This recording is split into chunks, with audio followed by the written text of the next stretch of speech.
Okay na? Okay. Unang-una sa lahat, tayo po ay nagpapasalamat sa Panginoon Allah. Assalamualaikum warahmatullahi ta'ala wabarakatuh.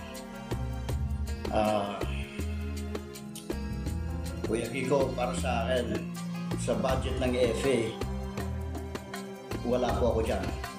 Gawa ng magkaiba po kami ng barot. Tulad ni Kuya Ed, kay bro, kay kapatid.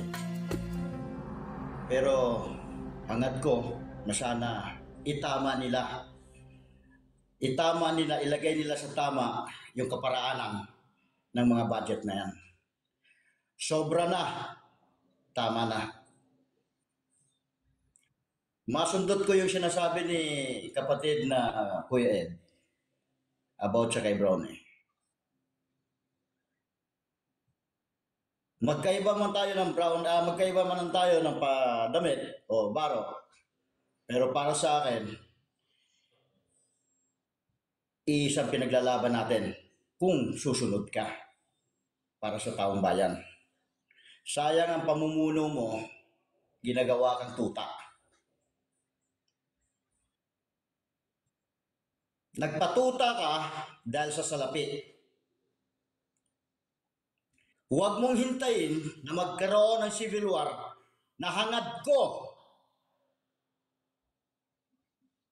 na sumali ka sa civil war. Humawak ka ng armas. Pangalawa, kinig ka. Alam mo ginagawa mo sa mga tauhan mo, sa nasakupan mo.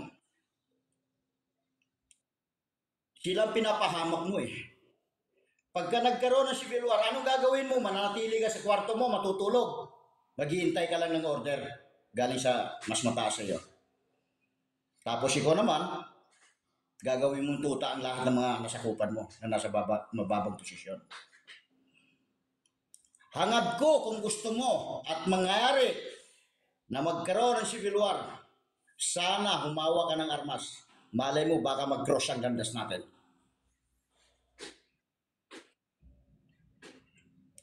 Kung itong daliri na ito, dulo ng daliri ko na hindi turo, ekspertado ka, kaya rin ito. Kaya rin ito. Kaya, hangad namin sa lahat ng mga DDS, kung sino man ang kontra sa gobyerno nito, sana magkaisa tayo. Tungo sa kapayapaan, tungo sa pagtatanggol natin sa ating bayan. Huwag natin panatiliin ang ganitong pamamalakad ng ating gobyerno dahil lubog na po tayo. Huwag po kayong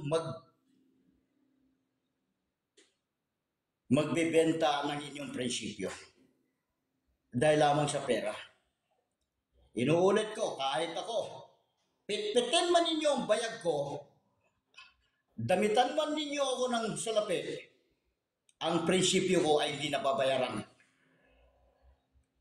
Di bale, pawis dugo ang lalabas sa katawan ko, hindi lang galing sa nakaw. Kaya nga, pinatay ko nga yung aking pinsang buhay dahil sa magnanakaw siya eh. Kayo pa kaya ang uurungan ko para sa akin? Kung marunong kayong humawak ng baril, bata pa ako hanggang sa pagtanda ko. Pero hindi ko hinahangad ang digmaan o saan man sa bansa natin sa Pilipinas na magkaroon tayo ng gera. Pero sana, Brownie Chucho, susundan ko yung sinasabi ni kapatid. O ikaw Marbel, nangiwi, lintik kayo. Nalagay lang kayo sa posisyon nyo, kala nyo kung sino kayo.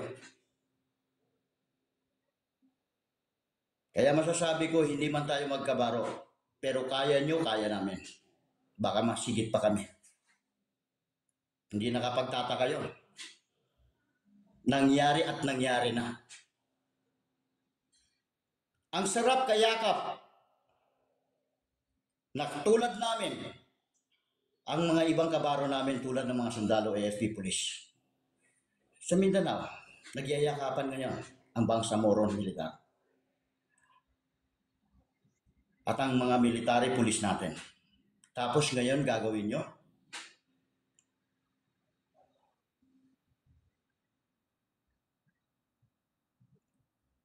Pinapakain nyo sa pamilya ninyo galing sa nakaw dahil sa sulsol. Yung prinsipyo nyo, binenta na ninyo. Yung sinumpaan ninyo, binenta na ninyo.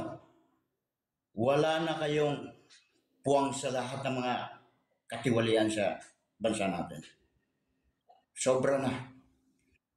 Kaya panawagan ko sa lahat ng ating mga kabayang Pilipino, bilang isang Bangsamoro, ako'y kapatid ninyo sa tamang pamamaraan. Kalaban ko na kahit sino na alam kong makakasira sa ating bayan. Tandaan nyo yan.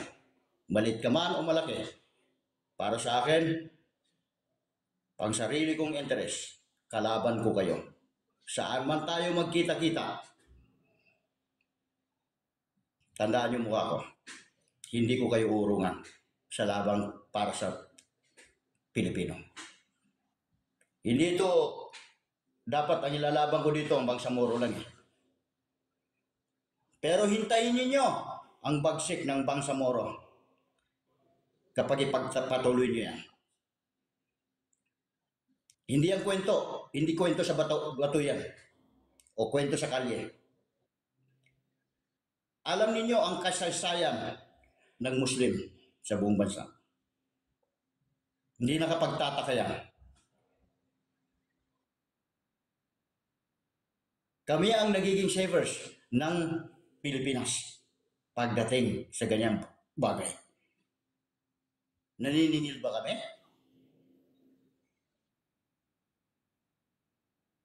Pinagmamalaki ba namin yung ganung kapamaraanan?